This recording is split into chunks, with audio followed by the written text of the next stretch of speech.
Good kill, good kill. Hey, good kill. What's up, my dudes? Welcome back to another video. Today we are in the Mig-15. We're taking on the F-84 Thunderjet. Now, the Thunderjet is being flown by Shotgun. Many of you know him already. He's probably one of the more skilled guys on this channel, so I put him in the F-84 because I think he can fly it better than I can, and he'll be able to put up more of a fight. We are in the Mig-15, and so the F-84 was actually used a lot as a strike aircraft during the Korean War. I think it flew something like 86,000 sorties. He's diving here, so it looks like he's going to go for a high to low merge. And so it's not uncommon for these aircraft, the Mig-15 and the F-84, to have maybe met in some sort of combat situation over Korea. There's the merge, high to low as expected. Trying to take me one circle. And he might actually get a shot here. A little short there.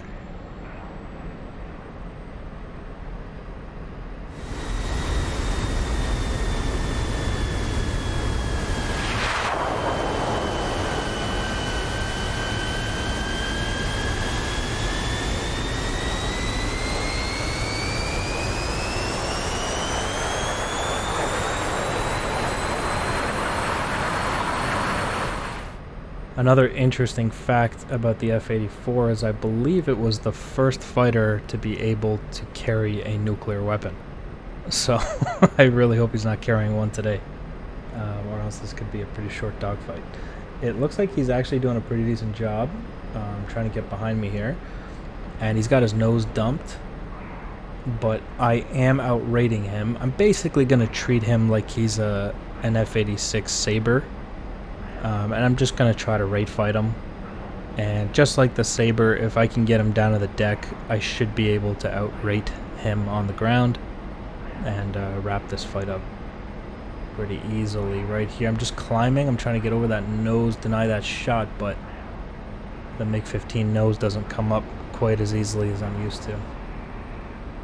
And he's still got a pretty decent position here. Remember, he's always going to be a threat as long as he has altitude to dump his nose, which is one of the reasons why I'm trying to drag him down to the deck here. And at this point, I should be able to outrate him.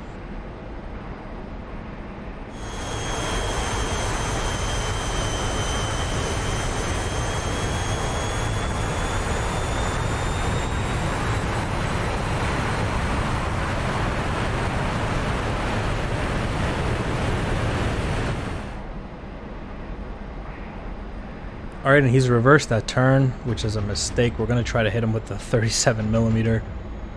Just absolute airborne artillery here. Oh!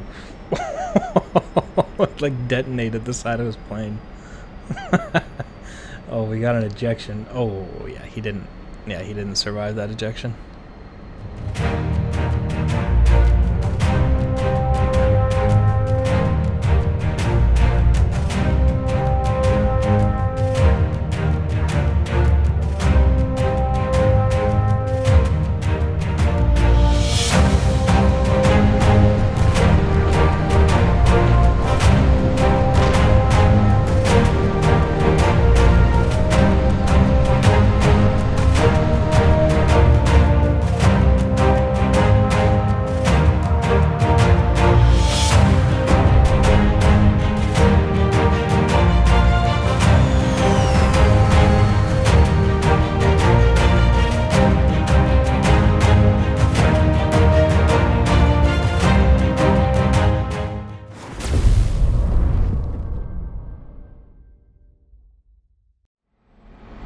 So the Mig-15 is actually quite the formidable aircraft, especially in DCS. It's one of the better aircraft of the era that we have available to us. In terms of, like, you know, the one thing you can always do with it to be safe against other aircraft of this era is to always just go for the rate fight. As soon as you start raiding around the circle, you can just see everybody else just fall behind you. Their noses get stuck in lag. The F-86 can sort of keep up with you, but again, he needs a lot of altitude to try to do that. And if you're hitting your speeds perfectly, which I'm struggling with a little bit, I don't fly the Mig-15 a lot, to be honest. you can hit those speeds perfectly. You're going to outrate just about everything you're going to meet in this era. So there's the merge once again. He's obviously going to try to keep it one circle. He understands the fact that the two circle is not for him. And I'm literally just going to ignore what he just did there, and I'm just going to continue my turn. This is going to give us a nose to tail situation, which, as many of you know, is the two circle rate fight. It is the nose to tail fight that you see happening here. A one circle is a nose to nose, and that's what he tried to do, but I just basically ignored it. And you can see me absolutely raiding around the circle right now. You can see how superior the Mig-15 is in this regime.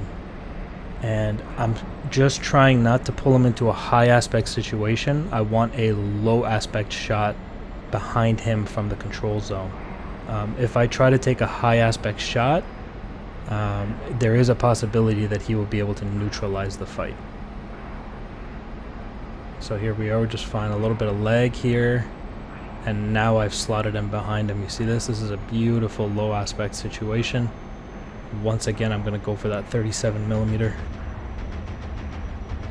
Oh, there goes the side of his wing. And that's it. Just one round, man. That's all it takes. It just detonates the side of that thing. Now, the 37mm is intended for bombers. It's got a very low rate of fire, a very slow round. But if you can hit a fighter-sized target with it, they just disintegrate in the air. One shot, one kill.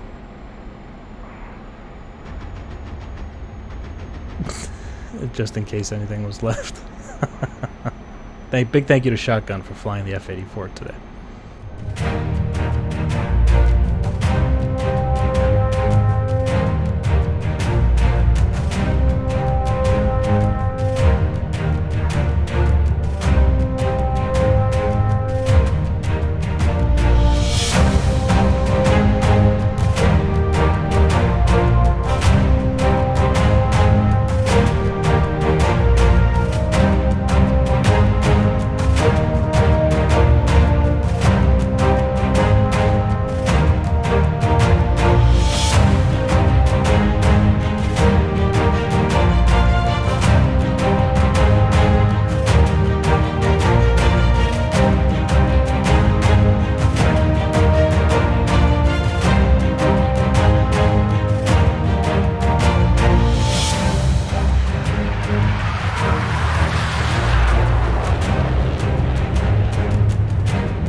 Alright guys, quick little Tacview review. I want to go over the low aspect thing. I have no idea why the F-84 is showing up as an F4 in Tacview, but just pretend that it's the F-84. Into the merge here, and he goes for the one circle. He uses the vertical to try to, get nose on the way down, kind of, it's the distance displacement thing we've talked about in the past. And he very narrowly pulls it off here, almost gets a shot. He's just a few degrees off there. And I just ignore him, and I continue with my two circle raid fight. You can see he can't get his nose around. He's just kind of stuck in lag. That's what that is. And when you look at these numbers, you can see I'm 17.8 degrees, he's 14.3 degrees, and he's only getting 14.3 because he's dumping his nose here. But that doesn't matter. And okay, here he goes down to 10 or 11, right? And I'm still at 17, 18, 19. So I'm absolutely rating the absolute shit out of him here. 20 degrees there, 21, 22. Like, this thing's just ripping around a circle, right? And this right here is high aspect. Okay, not that I have a shot there, but it is high aspect. You see him here dumping his nose, and I'm just gonna follow that. Once again, that's still pretty good for me. If he dumps enough of his nose, it'll open up a bunch of angles for me, but he didn't do that. And he is just desperately trying to survive the raid fight at this point. Now, I could, from here, pull him into the HUD and take a shot. If anything, I do have pure pursuit on him right now. Right, I'm basically pure pursuit. I could pull to lead and take a shot at him. But what happens here is if I do that, my flight vector is going to end up like this. right? Or maybe something like this. And he's gonna cut across here. And I'm gonna go across his tail in a high aspect and high rate of speed, which we've seen on this channel several times, allows him to reverse the turn, force the one circle that he favors in this fight. That's one of the things he can do.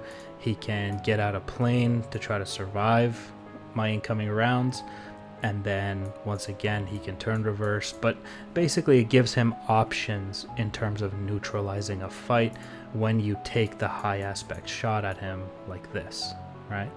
So what do you do instead? You're gonna just patiently move to a low aspect position behind him in the control zone. This is what you're aiming for. And that is achieved by just being patient. You're almost there. You're 90% of the way there. You just have to wait a little bit longer. And so what you see here is I'm gonna go to lag pursuit. Right, so I'm gonna let him kind of just be in my assessment window that's above the canopy bow, and then I'm going to here now pull him into the HUD. You see, this is the low aspect situation I want to see. Once I'm here, he has very little options other than, you know, jinking and trying to get an overshoot or something like that. But basically you can see I'm taking these low aspect shots at him now. It kind of appears a little bit high aspect-y here just because he's pulling so hard on the stick, but he has no airspeed, and kind of catches him on the wing there, and he's dead. So that's basically the thing I wanted to touch on. We've talked about it in the past. Go for the low aspect shot instead of the high aspect shot. It's almost always going to be better for you. Alright guys, thanks for watching. I hope you enjoyed it. Big thank you to Shotgun for helping out with this video, and I'll see you guys in the next one. Bye guys.